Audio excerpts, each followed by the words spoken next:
दिया है हम सभी को प्रभु ऑनलाइन सेवाकाई के लिए प्रभु। और विशेषकर प्रभु प्रार्थना करते हैं प्रभु, आपने हमारे जीवन को आप अपने दाहिने हाथ से संभाल के रखो। और हर एक बात में प्रभु जो सेवाकाई स्टार्ट है प्रभु, ऑनलाइन जितने लोग हैं प्रभु, हमारे भाई बहनों के लिए सबके लिए प्रार्थना करते हैं, कलेसिया के लिए प्रार्थना करते हैं, सबकी सुधीरे प्रभु। और जो भी आपके भजन से वचन से प्रभु हमारे जीवन में आप काम करो। और सारी कलेसिया के वर्ल्ड के सभी विश्वासी जन को याद करते हुए इस छोटे प्रभु जो ऑनलाइन की सेवकाई में आप भरपूर आशीष अनुग्रह करते हुए प्रार्थना मांगते प्रभु यीशु ख्रिस्त के नाम में सुनो स्वीकार करो। आमीन। आमीन। आमीन। प्रेमी अनुग्रहकारी दयालु ईश्वर, हम आपकी बड़ी दया और अनुग्रह के सिंहासन के निकट आते हैं प्यारे प्रभु जी। आपने हम सबको संभाल के रखा और प्यारे प्रभु जी हमें नाश होने से, ठोकर खाने से और परीक्षाओं में, कैद में और शत्रु के फंदे में पड़ने से आपने हमें बचाया है। हम आपकी स्तुति बड़ाई प्रशंसा करते हैं प्यारे प्रभु। और पिता परमेश्वर, आप हमको अपने जय के उत्सव में लेकर के चलने वाला परमेश्वर है। इसीलिए हम आपके नाम का धन्यवाद देते हैं कि जिस नाम के द्वारा प्यारे प्रभु जी आपने हमारा उद्धार किया और हमें पापों की क्षमा का अनुभव दिया, ताकि हम आपके खरीदे हुए कीमती लोगों में से एक हो सके प्यारे प्रभु जी। प्रिय पिता, आज के समय को आप आशीषित करिए। हमारे जो भाई बहन आज की सभा में जुड़ते हैं उन पर भी आप बड़ा अनुग्रह बना करके रखो प्यारे पिता। और प्रार्थनाएं हर एक जवान भाई बहन पर और हर एक परिवार पर आपका अनुग्रह की दृष्टि हो सके। हे प्रभु, प्रार्थनाएं जवानों के जीवन में आप बड़ा काम कीजिए। हे प्रभु, शत्रु जो है जवान लोगों के पीछे पड़ा है ताकि वो उनको अपनी अधीनता में कर सके, लेकिन आपका प्रबल वचन है और भजनकार इस प्रकार से कहता है कि जवान अपनी चाल किस उपाय से शुद्ध रखेगा, तेरे वचन को अपने हृदय में रखने के द्वारा। हे प्रभु, हम में से हर एक के हृदय में आपका वचन हो सके और हम आपके वचनों को अपने हृदय में रखने वाले हो सके। प्यारे प्रभु, आप हम पर अनुग्रह करिए।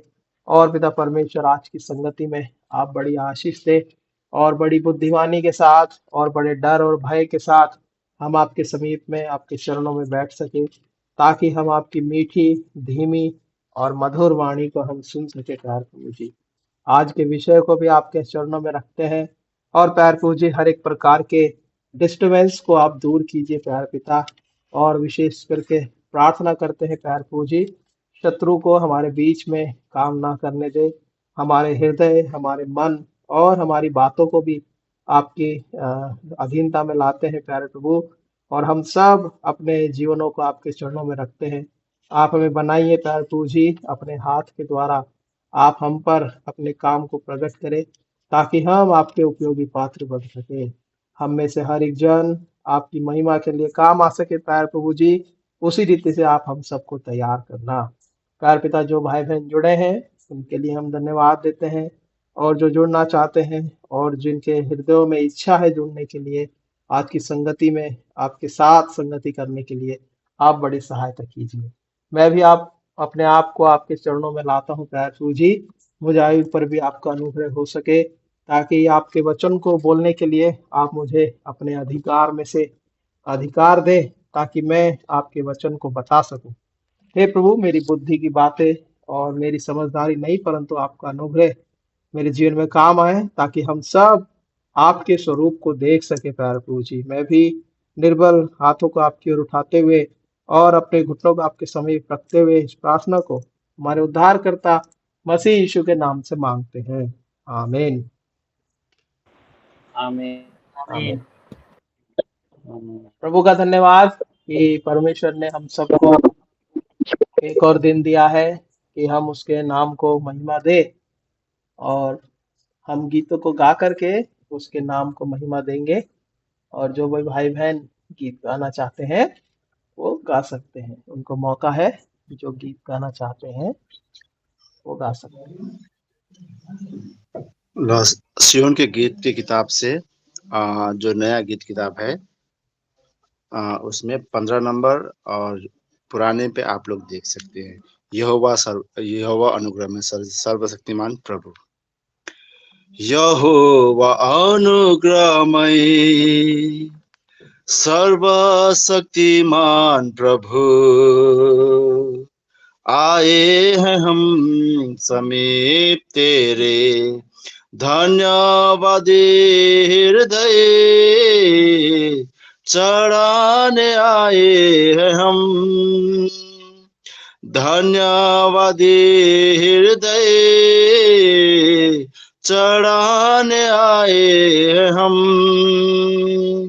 मनुष्य की संतान क्या है, क्योंकि यह तो इतना ख्याल, मनुष्य की संतान क्या है, क्योंकि यह तो इतना ख्याल, हमको कभी ना भुला, हर एक समस्या में हमको कभी ना भुला, हर एक समस्या में मिलकर तेरी प्रजा, मिलकर तेरी प्रजा प्रणाम करते, स्तुति गाते, आत्मा और सच्चाई में आश्चर्य कर्मों के लिए प्रशंसा हो सर्वदा, आश्चर्य कर्मों के लिए प्रशंसा हो सर्वदा। परदेसी थे हम प्रभु, मिस्र रूपी जगत में, छुड़ाया बलवंत हाथों से, यात्रा में बल दिया, घाटी को पूरा किया, यात्रा में बल दिया, घाटी को पूरा किया, जंगल में नदी बहाई, तृष्णा में तृप्ति कराई, जंगल में नदी बहाई, तृष्णा में तृप्ति कराई, कनान यात्रा में प्रभु विजय बना दिया, कनान यात्रा में प्रभु विजय बना दिया, मिलकर तेरी प्रजा, मिलकर तेरी प्रजा प्रणाम करते, स्तुति गाते, आत्मा और सच्चाई में आश्चर्य कर्मों के लिए प्रशंसा हो सर्वदा, आश्चर्य कर्मों के लिए प्रशंसा हो सर्वदा। स्वर्गीय उस देश में पहुंचने वाले हैं हम,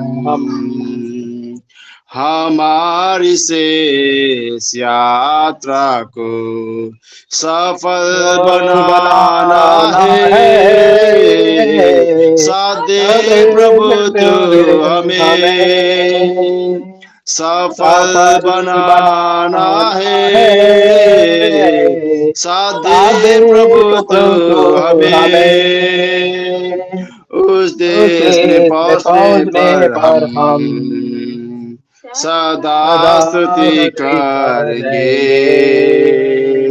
उस देश में पहुंचने पर हम सदा स्तुति करेंगे, चेहरे को देखकर प्रभु के चरणों में झुक जाएंगे, चेहरे को देखकर प्रभु के चरणों में झुक जाएंगे, मिलकर तेरी प्रजा, मिलकर तेरी प्रजा, प्रणाम करके स्तुति गाते, आत्मा और सच्चाई में आश्चर्य कर्मों के लिए प्रशंसा हो सर्वदा, आश्चर्य कर्मों के लिए प्रशंसा हो सर्वदा। प्रभु को धन्यवाद हो। धन्यवाद सुंदर गीत के लिए। और कोई भाई बहन भी यदि गीत गाना चाहते हैं तो वो गा सकते। सियोन के गीत पहला सॉन्ग है, सॉन्ग नंबर 1 को गाएंगे, यहोवा प्रभु मेरे भूमि आकाश में।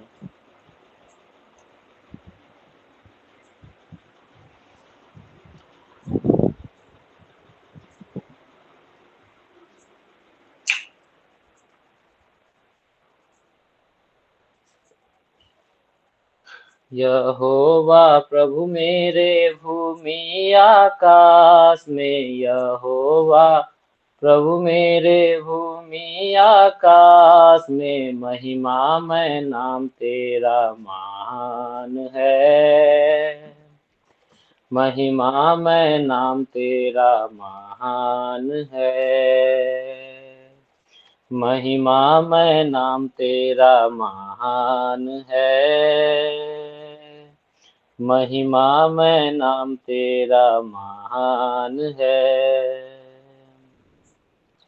पलटा लेने वाले शत्रु को रोका, प्रभावी नन्हों की आराधना का, पलटा लेने वाले शत्रु को रोका, प्रभावी नन्हों की आराधना का, स्थापित किया है ये दृढ़गढ़ तूने, आश्रय स्थान में पाऊं जिसमें, स्थापित किया है ये दृढ़गढ़ तूने, आश्रय स्थान में पाऊं जिसमें, यहोवा प्रभु मेरे भूमि आकाश में, यहोवा प्रभु मेरे भूमि आकाश में, महिमामय नाम तेरा महान है, महिमामय नाम तेरा महान है। आकाश और चंद्रमा और तारागण हाथों के काम तेरे देखता क्षण क्षण, आकाश और चंद्रमा और तारागण हाथों का काम तेरे देखता क्षण क्षण, क्या है मनुष्य की तू करता स्मरण, सुधि तू ले उसकी क्या है कारण, क्या है मनुष्य की तू करता स्मरण, सुधि तू ले उसकी क्या है कारण, यहोवा प्रभु मेरे भूमि आकाश में, यहोवा प्रभु मेरे भूमि आकाश में, महिमामय नाम तेरा महान है, महिमामय नाम तेरा महान है। क्योंकि प्रभु तूने स्वर्ग दूतों से थोड़ा सा ही कम है ठहराया उसे, क्योंकि प्रभु तूने स्वर्ग दूतों से थोड़ा सा ही कम है ठहराया उसे महिमा और प्रताप का मुकुट, मगर पहनाया है तूने उसके सिर पर महिमा और प्रताप का मुकुट, मगर पहनाया है तूने उसके सिर पर। यहोवा प्रभु मेरे भूमि आकाश में, यहोवा प्रभु मेरे भूमि आकाश में, महिमा में नाम तेरा महान है, महिमा में नाम तेरा महान है। आकाश के पक्षी, समुद्री मछलियाँ, जंगल के जानवर और भेड़ें बकरियाँ, आकाश के पक्षी, समुद्री मछलियाँ, जंगल के जानवर और भेड़ें बकरियाँ, पाँव तले उसके तो सब कुछ किया, कामों पर अपने हैं अधिकार दिया, पाँव तले उसको तो सब कुछ किया, कामों पर अपने हैं अधिकार दिया। यहोवा प्रभु मेरे भूमि आकाश में, यहोवा प्रभु मेरे भूमि आकाश में, महिमा में नाम तेरा महान है, महिमा में नाम तेरा महान है। हे यहोवा तू है प्रभु हमारा, कितना प्रतापमय है नाम प्रभु तेरा। हे यहोवा तू है प्रभु हमारा, कितना प्रतापमय है नाम प्रभु तेरा। दिया है तू हमें स्वरूप तेरा, तेरे ही नाम द्वारा हालेलुया। दिया है तू हमें स्वरूप तेरा, तेरे ही नाम द्वारा हालेलुया। यहोवा प्रभु मेरे भूमि आकाश में, यहोवा प्रभु मेरे भूमि आकाश में, महिमा में नाम तेरा महान है, महिमा में नाम तेरा महान है। हालेलुया। धन्यवाद सुंदर गीत के लिए। और कोई भाई बहन, एक और गीत हम गाएंगे, यदि कोई गाना चाहता है तो गा सकते हैं। ज्यादा से जय मसीह सबको। हम भी परमेश्वर की महिमा के लिए एक भजन गाना चाहते हैं। बहुत दिनों बाद परमेश्वर ने हमको जुड़ने में सहायता किया है।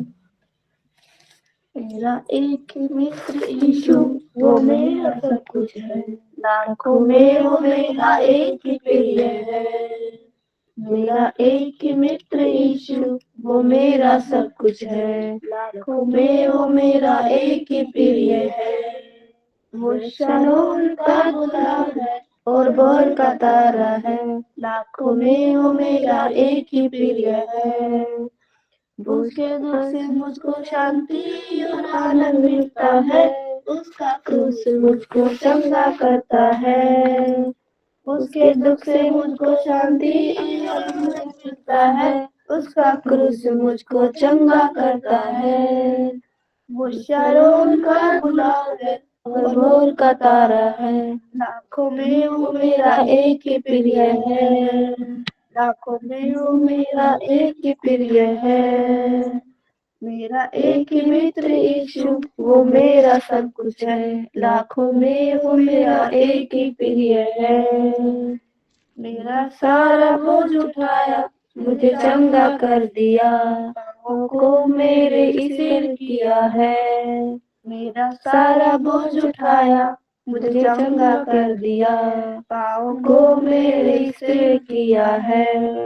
जब अकेला था भटक रहा, और सबने छोड़ दिया। यीशु मेरा प्यारा मित्र बन गया, यीशु मेरा प्यारा मित्र बन गया। मेरा एक ही मित्र यीशु, वो मेरा सब कुछ है। लाखों में वो मेरा एक ही प्रिय है। अब मैं जीवन भर उसकी महिमा करूंगा, हाथ उठाकर उसकी स्तुति करूंगा। अब मैं जीवन भर उसकी महिमा करूंगा, हाथ उठाकर उसकी स्तुति करूंगा। यीशु के लिए जीऊंगा और उसके मरूंगा। अब वही मेरा एकमात्र आशा है, अब वही मेरी एकमात्र आशा है। मेरा एक ही मित्र यीशु, वो मेरा सब कुछ है। लाखों में वो मेरा एक ही प्रिय है। वो शारोन का गुलाब है और भोर का तारा है। लाखों में वो मेरा एक ही प्रिय है।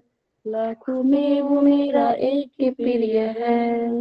हालेलुया, आमीन।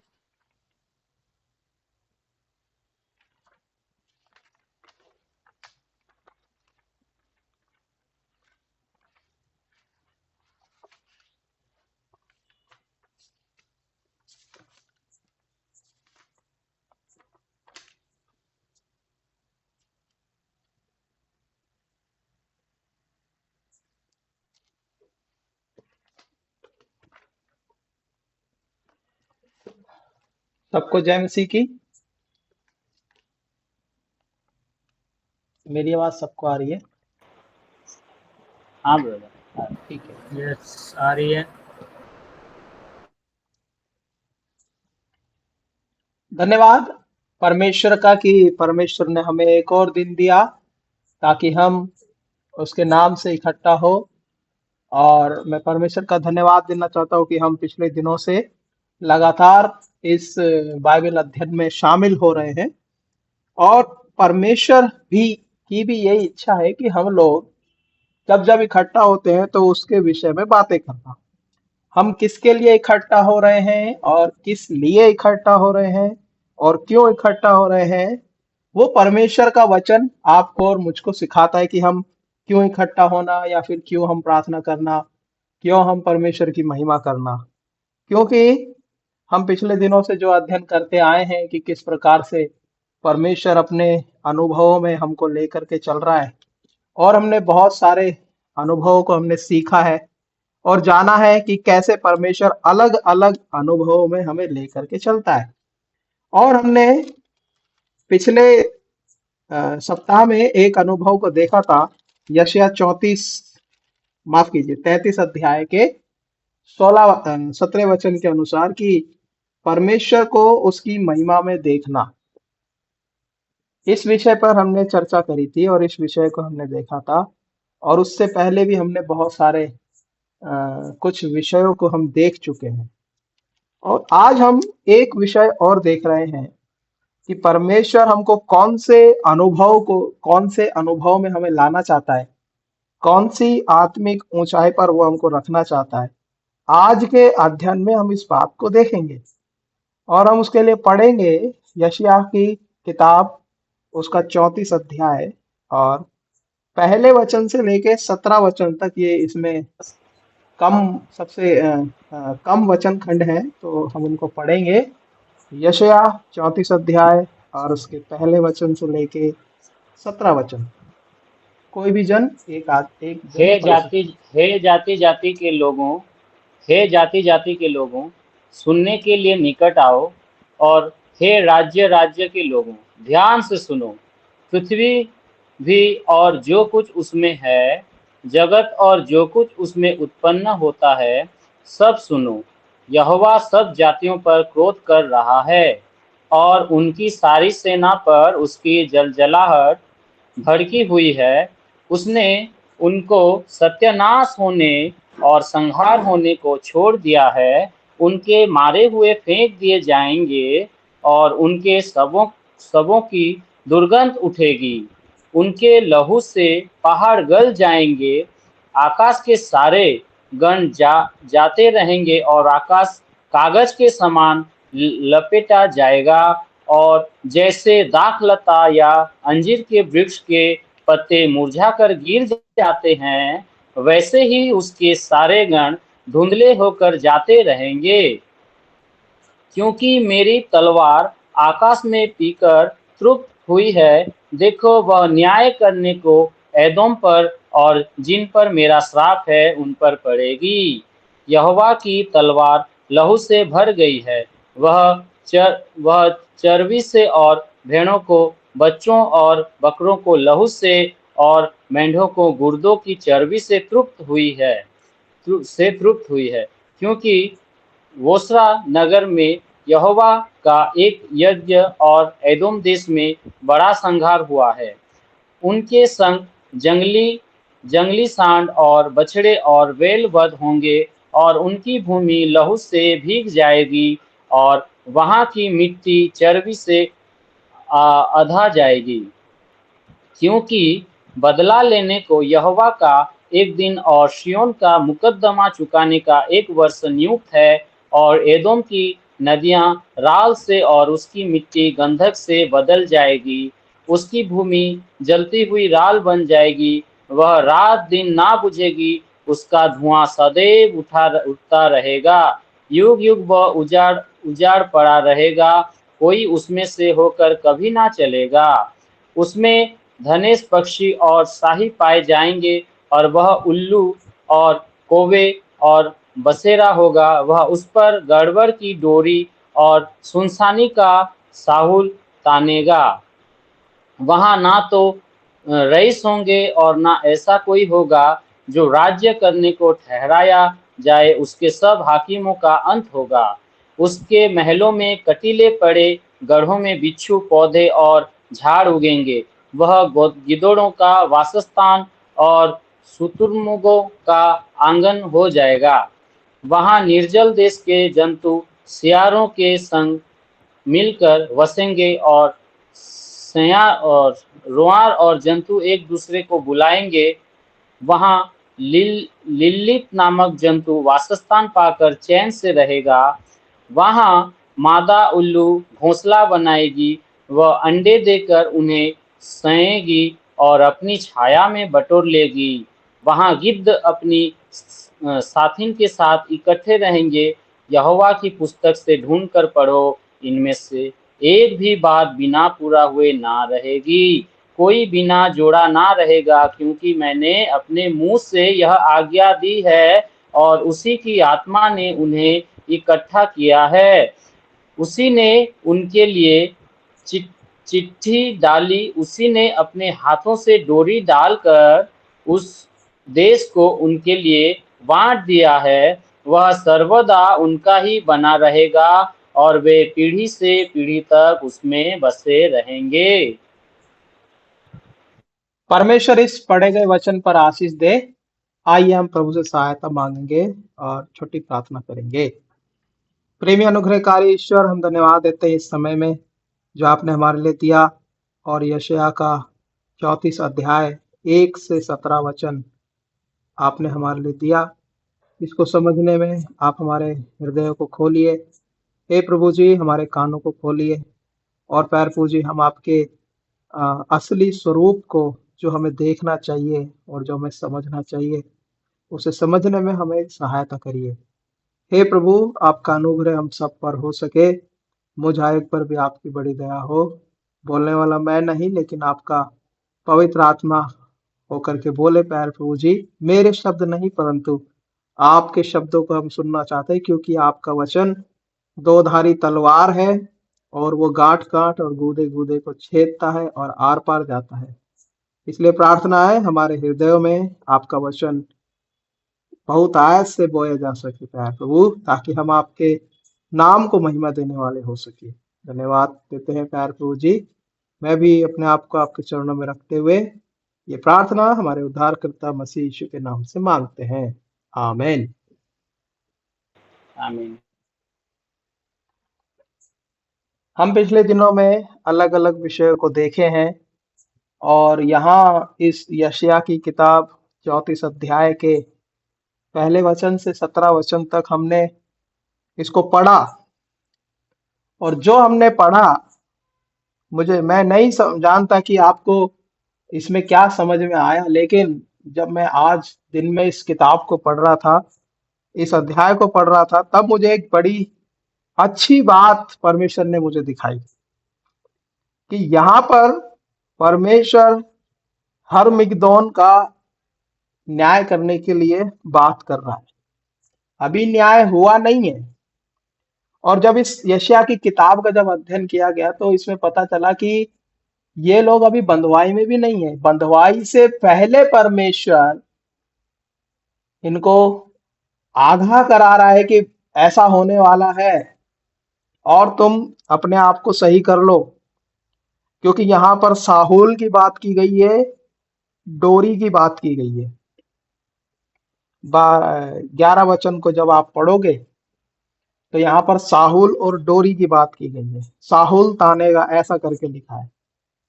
तो साहुल कितने लोग जानते हैं मैं नहीं समझता, लेकिन बहुत सारे लोगों ने उसको देखा होगा। साहुल साहुल क्या है? आप क्या समझते हो साहुल से?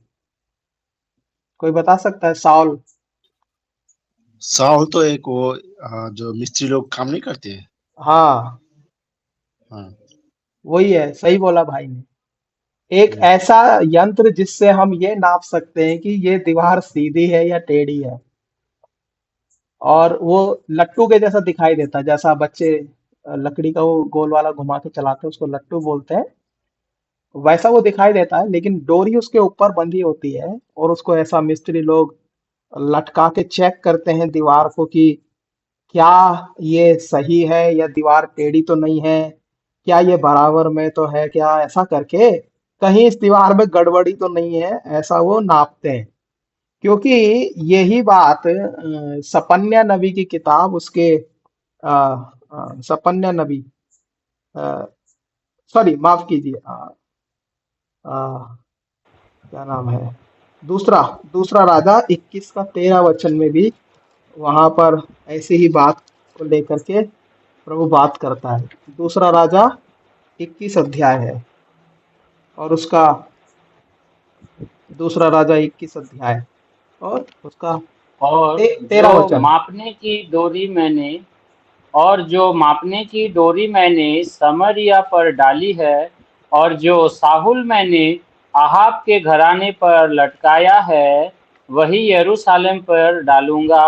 और मैं यरूशलेम को ऐसा पोंछूंगा जैसे कोई थाली को पोंछता है और उसे पोंछकर उलट देता है। परमेश्वर का न्याय जो है वो इस प्रकार से है कि वो नाप नाप के तोल तोल के देखेगा, एकदम परफेक्ट होना चाहिए। और जो लोग मिस्त्री का या फिर जो लोग इंजीनियरिंग का कर रहे हैं उनको बहुत अच्छे से जानकारी है नाप तोल के बारे में, सेंटीमीटर के बारे में, इंच के बारे में और क्षेत्रफल के बारे में बहुत अच्छे से जानते हैं। लेकिन परमेश्वर इतना बुद्धिमान है कि वो मनुष्य के कामों को नापने के लिए साहुल का उपयोग कर रहा है, एक डोरी का उपयोग कर रहा है और वो नाप रहा है। वो किसी का पक्षपात नहीं कर रहा है।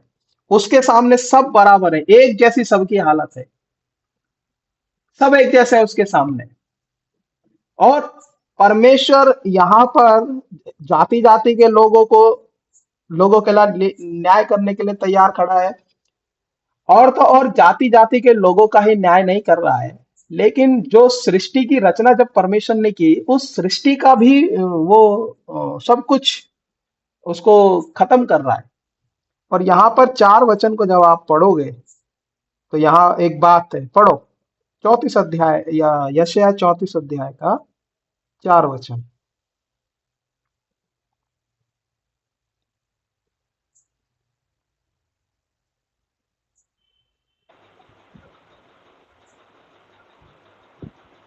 आकाश के सारे गण जाते रहेंगे और आकाश कागज के समान लपेटा जाएगा, और जैसे दाखलता या अंजीर के वृक्ष के पत्ते मुरझाकर गिर जाते हैं, वैसे ही उसके सारे गण धुंधले होकर जाते रहेंगे। परमेश्वर यहाँ पर आपको और मुझको ये बात याद दिलाना चाहता है कि परमेश्वर ने हमको अपनी संपत्ति बनाया, अपनी जायदाद बनाया, अपना निज भाग बनाया है। हम सूर्य और चंद्रमा के समान नहीं है, लेकिन बाइबल में लिखा है कि तुम क्या बोलते हैं, तारों के समान चमकोगे। सिखाने वाले सर्वदा आकाश में तारों के समान चमकते रहेंगे। दानियल की किताब में ये बात लिखी गई है। लेकिन जब हम परमेश्वर के न्याय के विषय में देखते हैं तो वो तारे भी नहीं रहेंगे, सूर्य भी नहीं रहेगा, चंद्रमा भी नहीं रहेगा, किंतु उन्हें उसने अपना भाग नहीं बनाया। वह सब वैसे ही चले जाएंगे जैसे वो बनाए गए हैं। और भजनकार इस बात को पुष्टि करता है, बहुत अच्छी रीति से भजनकार इस बात को लिख रहा है, क्योंकि जब परमेश्वर का न्याय आएगा तो मनुष्य को छोड़ परमेश्वर किसी को अपना निज भाग कहता ही नहीं है। वो मनुष्य के मरने से प्रसन्न ही नहीं होता है। और आज का विषय हमारा यही है कि हमें प्रभु ने अपनी संपत्ति बनाया है, हम उसकी दृष्टि में बहुत मूल्यवान हैं। क्या इस अनुभव के अंदर हम आ चुके हैं? क्या इस दायरे में हम पहुंच गए कि हम परमेश्वर की दृष्टि में मूल्यवान है, बहुमूल्य है, कीमती है और बहुत ही ज्यादा परमेश्वर के हाथ में रहने वाले हैं? वैसे ही यहाँ पर वो कहता है कि वैसे ही सब चीजें जाती रहेंगी। पढ़िए भजन संहिता 102 में भजनकार इस बात को सही करता है। इस बात को भजन संहिता 102 उसका 28 वचन है, 27 या 28।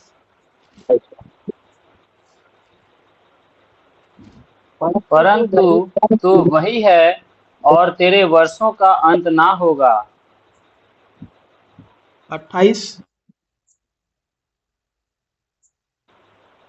तेरे दासों की संतान बनी रहेगी और उनका वंश तेरे सामने स्थिर रहेगा। तेरे दासों की संतान जो है वो बनी रहेगी और उनका जो वंश है वो स्थिर रहेगा। और परमेश्वर अपने उसके जो लोग हैं, उसकी जो प्रिय हैं, उसके जो चहेते हैं, जिनसे वो बहुत आयत से प्रेम करता है ना, जिनके लिए उसने अपने पुत्र को भी नहीं रख छोड़ा, उनकी संतान बनी रहेगी और उनका वंश तेरे सामने स्थिर रहेगा। किसका, कौन है जो परमेश्वर के सामने स्थिर रह सकता है? हाँ, सूर्य, चंद्रमा, आकाश के तारे, कोई भी चीज परमेश्वर के सामने ठहर ही नहीं सकती है। पृथ्वी कांपती है, क्यों? क्योंकि स्वर्ग उसका सिंहासन है और पृथ्वी उसके पांव रखने की चौकी है। और वैसे ही ये सब है, जैसे हम किसी गंदे कपड़े का उपयोग में लाने के बाद उसको फेंक देते हैं ना, है ना, फिर हम कोई दूसरा कपड़ा खरीदते हैं तो 2-3 महीने तक उसको संभाल कर रखते हैं, लेकिन बाद में वो कपड़ा कितना भी अच्छा होने पर एक दिन वो हमारे लिए क्या हो जाएगा, बहुत पुराना हो जाएगा, उसका कलर मेल्ट हो जाएगा, उसकी जो मजबूती है वो खत्म हो जाएगी, कितनी भी अच्छी से अच्छी चीज हम लाए, है ना। लेकिन परमेश्वर, क्या हम कभी सोच सकते हैं कि सूर्य भी पुराना हो जाएगा? क्या हम कभी सोच सकते हैं कि चंद्रमा भी पुराना हो जाएगा? मैं बचपन से चंद्रमा को वैसा का वैसा ही देखता आया हूँ, सूर्य को भी वैसा का वैसा ही देखता आया हूँ, और भी पहाड़ियां हैं जो हमारे गांव के आसपास, उनको भी मैं वैसा का वैसा ही देखता है और आपने भी देखा होगा। लेकिन बाइबल बताती है कि वो रहेंगे ही नहीं, वो वस्त्र के नए लपेट दिए जाएंगे। पढ़ो 26 वचन पढ़ो इसी में, यह भजन संहिता और उसका 2 अध्याय का 26 वचन। वह तो नाश होगा, परंतु तू बना रहेगा, और वह सब कपड़े के समान पूरा ना हो जाएगा। तो उसके वस्त्र के समान बदलेगा और वह मिट जाएगा। वो मिट जाएगा, वो बदल जाएगा, वो रहेगा ही नहीं, ऐसा करके लिखा है। और आप जब यशायाह के 34 अध्याय के 4 वचन को जब आप पढ़ रहे हो इस बात को, तो यहाँ पर यशायाह सबसे पहले वो इस बात को याद दिला रहा है, हर मिगदोन का न्याय होने वाला है, और इजरायली लोगों से और परमेश्वर के लोगों से यशायाह इस बात को बार बार जोर दे करके बोल रहा है, क्योंकि पलटा लेने का एक दिन है, सियोन में मुकदमा चुकाने का एक वर्ष नियुक्त किया गया है। ऐसा करके वो चेतावनी दे दे के इजराइल के लोगों से वो बात कर रहा है। अभी आपकी और हमारी बात नहीं हो रही है, बात हो रही है इजराइल के लोगों की। बात हो रही है उन लोगों की जो परमेश्वर के द्वारा चुने हुए लोग हैं, जो परमेश्वर के द्वारा उसकी प्रजा ठहराई हुई लोग हैं, जो परमेश्वर के निज भाग हैं। उन लोगों के विषय में यशायाह बात कर रहा है कि भाई, आकाश के तारे गण जाते रहेंगे, आकाश कागज के समान लपेटा जाएगा, दाख लता अंजीर के पत्ते मुरझा जाएंगे, सारे गण धुंधले हो जाएंगे। 5 वचन में लिखता है कि वो न्याय करने को सदोम पर और जिस पर मेरा शाप है उन पर पड़ेगी, ऐसा करके लिखा है। और यहोवा की जो तलवार है वो लहू से भरी हुई है, वो नाश पर नाश करती जाएगी। 8 वचन में वो कह रहा है कि क्योंकि पलटा लेने को यहोवा का एक दिन है, सियोन का मुकदमा चुकाने के लिए एक वर्ष नियुक्त किया गया है। फिर वो क्या कहता है, जो और क्या कहता है 11 वचन में, कि वो गड़बड़ की डोरी और सुनसानी पर साहुल तानेगा। और फिर 13 वचन में वो कहता है कि उनके महलों में कटीले पेड़ और गढ़ों में बिच्छू के पौधे और झाड़ उगेंगे, गीदड़ गीदड़ गीदड़ों का वास और मुर्गों का आंगन उनका जगह हो जाएगी, ऐसा करके लिखा है। इसीलिए परमेश्वर ने मनुष्य को, जो उसके द्वारा चुने हुए, जो उसके द्वारा ठहराए हुए, जिसको उसने नियुक्त किया है, जिसने उसे चुना है, उसका भी वो न्याय करेगा। जिससे वो इतना प्रेम कर रहा है, जिसको वो कहता है कि मेरे पुत्र के बलिदान के द्वारा तुम बचाएगा, उसका भी वो न्याय कर रहा है। इसीलिए जब परमेश्वर न्याय कर रहा है, तो यहाँ पर वो कितना महत्वपूर्ण मनुष्य को बनाना चाहता है, इसका मतलब हमें समझना पड़ेगा। और जब मैं इस बात को पढ़ रहा था तो मैं सोच रहा था कि मेरा भी न्याय होगा और मेरे परिवार का भी न्याय होगा। मेरे मेरे बदले में कोई मेरी वकालत नहीं करेगा। जब परमेश्वर के सिंहासन के सामने मैं खड़ा होऊंगा तो सब कुछ जवाब देने लग जाएंगे, है ना। इसलिए परमेश्वर मनुष्य को इतना महत्वपूर्ण बनाया है, उसको अपनी संपत्ति बनाया है, उसको अपने हाथों से रचा है, फिर भी वो उस कीमत को नहीं समझ रहा है। इसीलिए वो दंड का सहभागी है। जब लोगों में झगड़ा होता है, तब वो किसी ऐसे व्यक्ति के पास जाते हैं जो निष्पक्ष हो, है ना, जो योग्यता पूर्वक मामले को सुलझा सके। हाँ, इज़राइल में शुरुआत के समय में जब मूसा सभी झगड़ों का सुलटारा या फिर निपटारा करता था, वहां पर काम का व्यक्ति के लिए उसको बहुत बिजी रहता था वो हमेशा। तो जब आप निर्गमन की किताब पढ़ोगे तो वहां पर मूसा के विषय में लिखा हुआ है कि मूसा न्याय करने के लिए और लोगों के झगड़ों को सुलझाने के लिए और तमाम बातों के लिए अकेला ही करता रहता था। न्याय करना बहुत झंझट भरा काम है, मैं ये समझता हूँ। हम उसको नहीं समझ सकते। इसीलिए परमेश्वर ही है जो बड़ी बुद्धिमानी से न्याय करता है।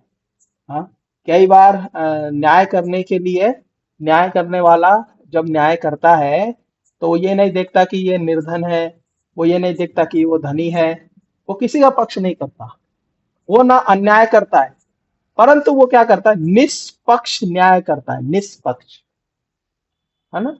इसीलिए जो वो वो सारी सृष्टि को जो उसने बनाई है, उसको भी वो कोई महत्व नहीं दे रहा। जब आप दूसरा पतरस और उसका दूसरा अध्याय है, पढ़िए। दूसरा पतरस दूसरा अध्याय,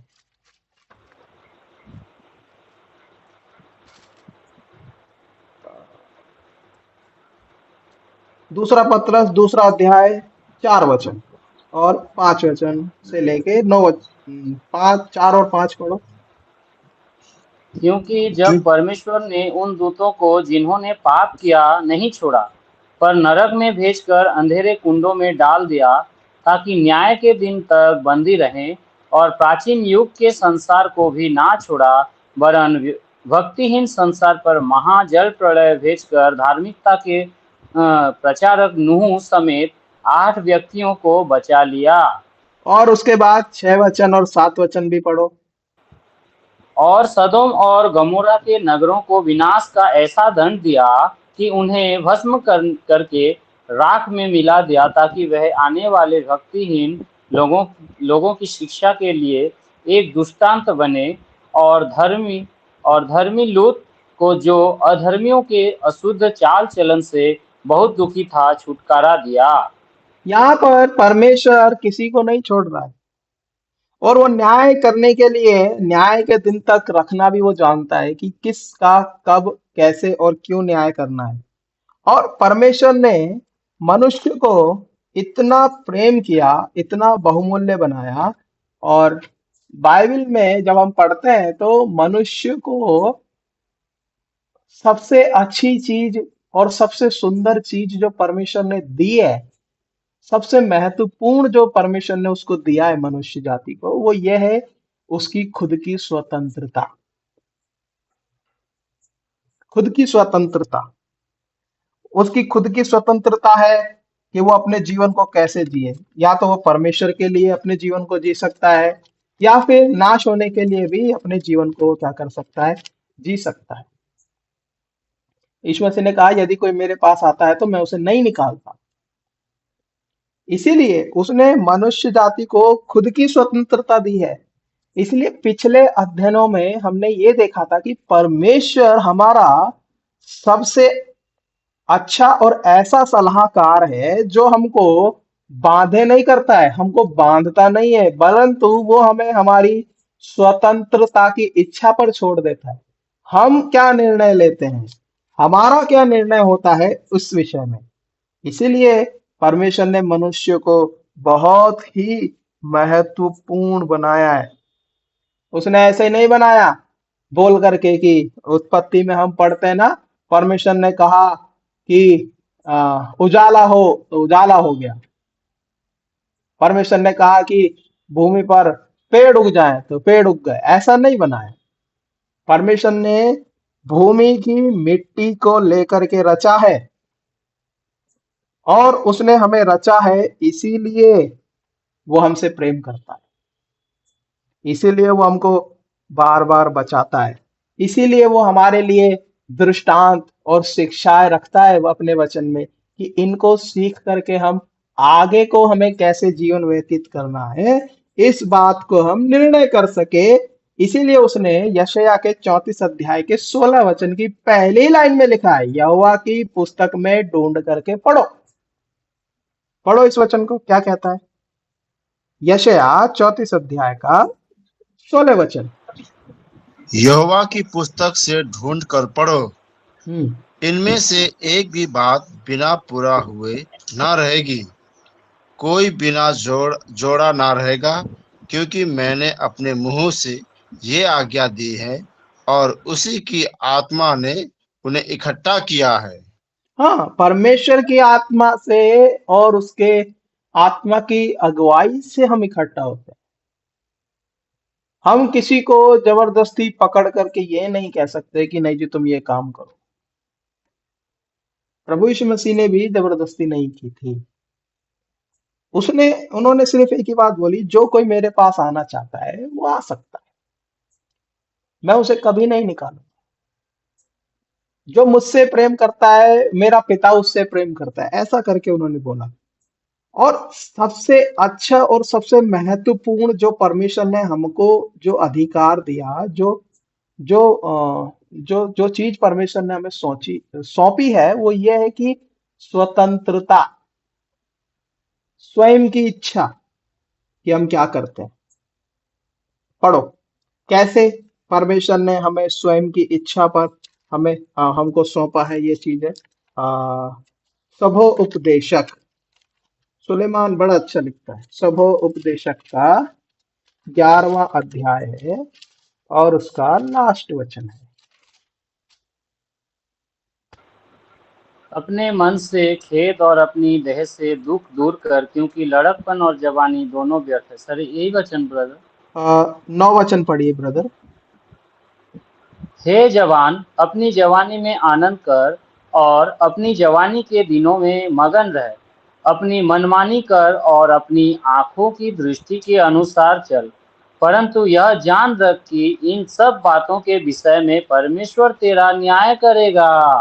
परमेश्वर तेरा न्याय करेगा। कौन सी बातों के विषय में? तुम्हारी स्वतंत्रता के विषय में, मेरी स्वतंत्रता के विषय में परमेश्वर मेरा न्याय करेगा, ऐसा सबोपदेशक में लिखा है। मेरी स्वतंत्रता, मेरी आजादी। एक बार किसी से मैं बात कर रहा था तो हमने पूछा, भाई साहब आप इतना ऐसा क्यों, इतना नशा करते हो, क्यों खाते हो इतना तंबाकू, क्या आपको मरने से डर नहीं लगता? वो क्या बोलता है, मेरा पैसा, मेरी मर्जी। सही बात है, आपकी मर्जी है, आपका पैसा है, आप चाहे जलाओ, चाहे खाओ, चाहे कुछ भी करो, लेकिन हमारा काम था बताना। आपकी मर्जी, आप क्या करते हो। बहुत जरूरी है परमेश्वर ने जो हमें स्वतंत्रता दी है उस स्वतंत्रता को समझना, कि उसने हमें ऐसे ही स्वतंत्र नहीं कर दिया है, उसने ऐसे ही हमें अपनी इच्छाओं पर नहीं छोड़ दिया है, बल्कि उसके पीछे परमेश्वर की बड़ी योजना है। वो हमारा न्याय करने वाला है। इसी सबोपदेशक के 3 अध्याय के 17 वचन को पढ़ो।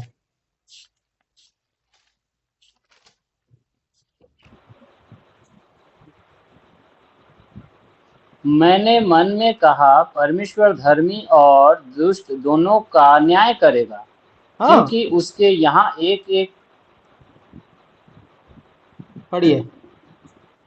क्योंकि उसके यहाँ एक एक विषय और एक एक काम का समय है।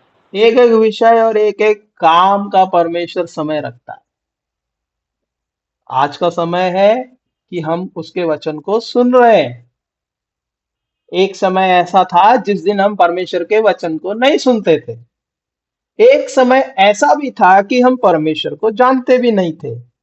और उससे भी पहले एक समय ऐसा था कि हम पाप में जीवन बिता रहे थे। हर एक काम, हर एक एक विषय और एक एक काम का एक समय परमेश्वर आपके और मेरे लिए ठहराता है। बहुत जरूरी है कि वो हमसे जितना प्रेम करता है, जितना वो सहनशील है, हम बड़ी अच्छे प्रभु के लिए बड़ी वफादारी वाले और बड़ी मक्खन लगाने वाली बातें हम करते हैं। मैं सच बोल रहा हूं, मैं भी ऐसा ही करता हूँ। प्रभु जी आप बहुत महान हो, बहुत दयालु हो, बहुत करुणा करने वाले हो, आप कितना अच्छा प्रेम करने वाले परमेश्वर हो। आप मेरे लिए अपने प्राण को दे दिए, मेरे से कितना प्रेम करते हो, अपनी दया रखते हो, अपनी करुणा रखते हो, कितना सहनशील करते हो, सहनशील हो मेरे लिए। लेकिन मैं ये भूल जाता हूं कि वही परमेश्वर जलन रखने वाला परमेश्वर है, वही परमेश्वर न्याय करने वाला भी परमेश्वर है। वही परमेश्वर मेरी एक एक विषय का और एक एक बात का न्याय करने वाला परमेश्वर है। हाँ, इसीलिए यशायाह बहुत सावधानी के साथ लिखता है, पढ़ो उसने अपने वचन में क्या लिखा है। हम पढ़ते हैं क्या? हाँ, हम ईमानदारी से उसके वचन को पढ़ रहे हैं क्या, ताकि हमें पता लग सके कि परमेश्वर हमसे क्या चाहता है। यहोवा की पुस्तक से ढूंढो, पुस्तक से ढूंढकर पढ़ो, इनमें से एक भी बात पूरा बिना पूरा हुए ना रहेगी। क्या हम पढ़ रहे हैं क्या? क्या हम जानते हैं क्या? यीशु मसीह ने खुद कहा है, आकाश और पृथ्वी टल जाएगा लेकिन मेरी बातें कभी नहीं टलती है। क्या हम इस बात का विश्वास करते हैं? परमेश्वर प्रेम करता है, यह बहुत अच्छी बात है। पढ़ो सॉरी सबोपदेशक 12 अध्याय का लास्ट वचन, 14 वचन।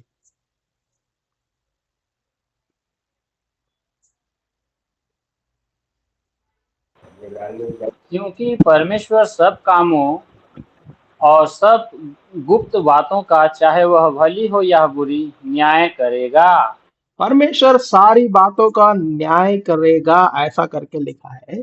और वो अपने लोगों से प्रेम रखता था, इसीलिए उसने यशाया को भेज करके हर और मिगदोन का जो परमेश्वर न्याय करने के लिए तैयार खड़ा है, उनको समझा रहा है।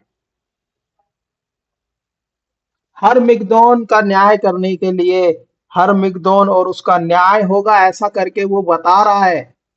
और वो कह रहा है कि परमेश्वर पलटा लेने का एक दिन है, वो दिन आने वाला है। इसलिए अपने अपने कामों को सुधार लो, अपने आप को सही कर लो, क्योंकि उसका क्रोध भड़कने पर ही है, ऐसा करके वो लिख रहा है। वो साहुल लेकर तुम्हारे कामों को नापेगा। इसीलिए वो यहाँ पर इस बात की यशायाह के द्वारा भविष्यवाणी करवा रहे हैं परमेश्वर की, भैया समझ जाओ। और अब ये बात आपकी और मेरे लिए बहुत कार्यकारी हो सकती है कि क्या परमेश्वर के न्याय के लिए हम तैयार हैं।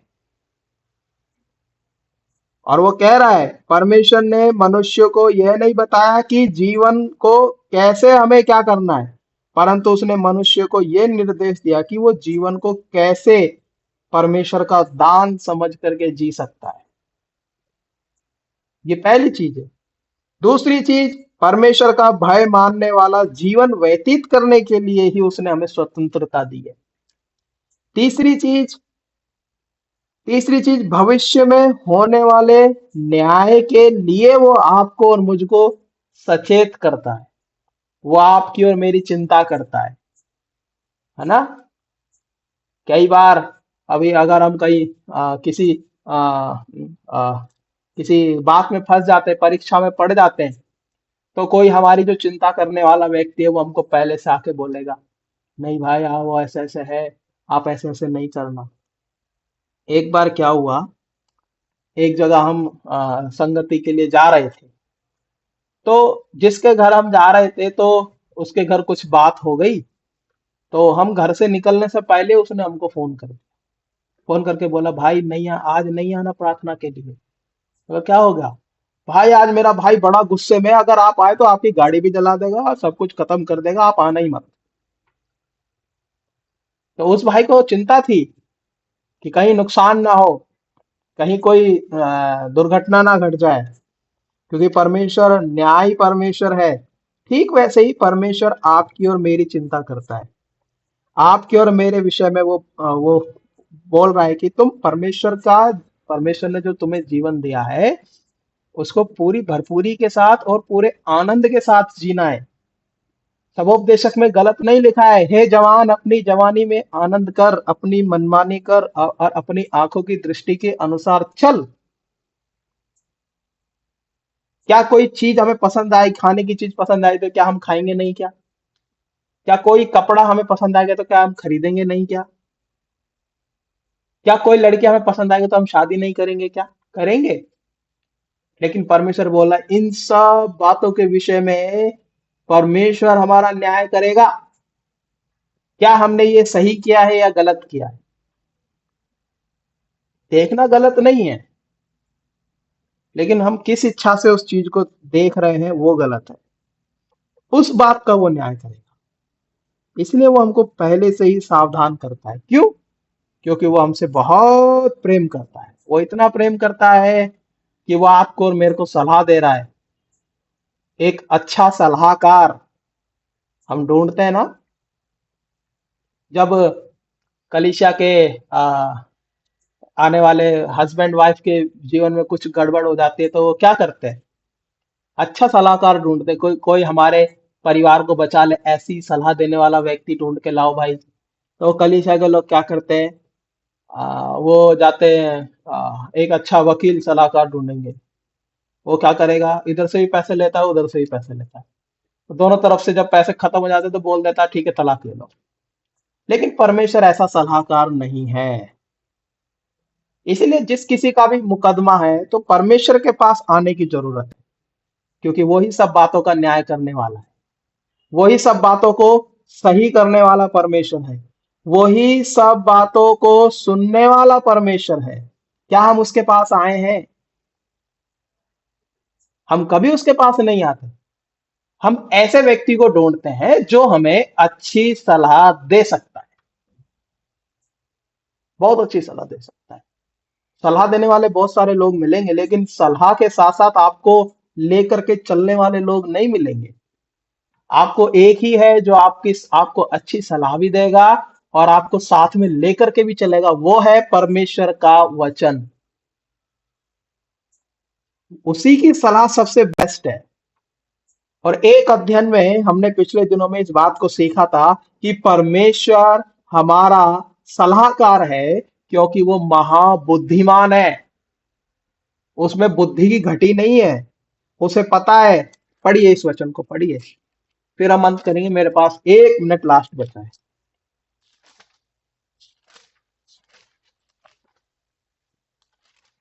यशाया उसका 28 अध्याय और 25 वचन पढ़िए।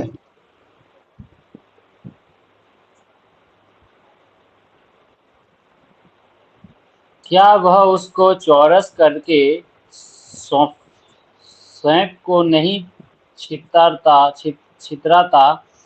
जीरे को नहीं बिखरता, और गेहूं को पंक्ति पंक्ति करके, और जौ को उसके निज स्थान पर, और कठिया गेहूं को खेल की छोर पर नहीं बोता। क्यों नहीं बोता? क्योंकि वहां लिखा है, पढ़ो आगे, नेक्स्ट। क्योंकि क्योंकि उसका परमेश्वर उसको ठीक ठीक ठीक ठाक काम करना सिखाता और हाँ बताता है। हाँ, वो दांत परमेश्वर में है। भी। ठीक है, थैंक यू भाई। वो परमेश्वर है जो हमको ठीक ठीक काम करना सिखलाता और बतलाता है। ऐसा सलाहकार हमको कहीं मिल सकता है जो सिखाएगा और जो बताएगा भी। इसलिए उसके जैसा बुद्धिमान कोई है ही नहीं। उसने लिखा 27 वचन में क्या लिखा है? परंतु सौंफ छड़ी से और जीरा सोटे से झाड़ा जाता है। सौंफ निकालने के लिए छड़ी चाहिए और जीरा निकालने के लिए सोटा, ऐसा बता रहा है। इतना बुद्धिमान परमेश्वर है। वो ये नहीं कहता कि जीरे की खेती करिए तो उस जीरे की फसल को काट करके आप उसमें बैल चला दो, वो नहीं कह रहा। वो ये कह रहा है उसको छड़ी से निकाला जाएगा। इसीलिए बाइबल में सुलेमान ने लिखा कि छड़ी के द्वारा हमारे मन में जो मूर्खता की जो गांठ है उसको परमेश्वर खोल सकता है। इसीलिए वचन को हमारे लिए पढ़ना बहुत जरूरी है। वही हमारा अच्छा सलाहकार है। इसीलिए वो हमसे बहुत प्रेम करता है और हम उसकी दृष्टि में बहुमूल्य और मूल्यवान है। यही आज की पर्वत शिखर की ऊंचाई है कि हम उसकी दृष्टि में बहुत मूल्यवान है, बहुत प्रिय है। क्या हम समझते हैं कि हम उसकी दृष्टि में मूल्यवान है?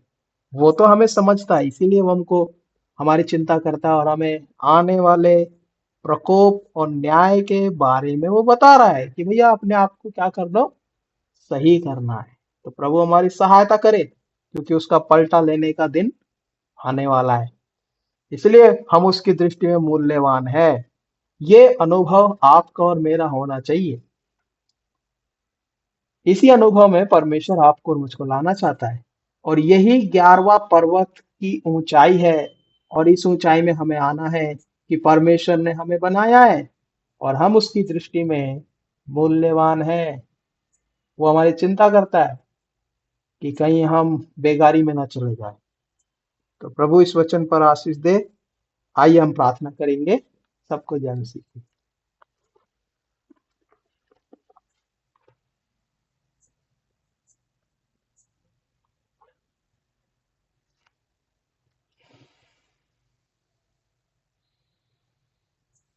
अभिषेक भाई प्रार्थना कीजिए।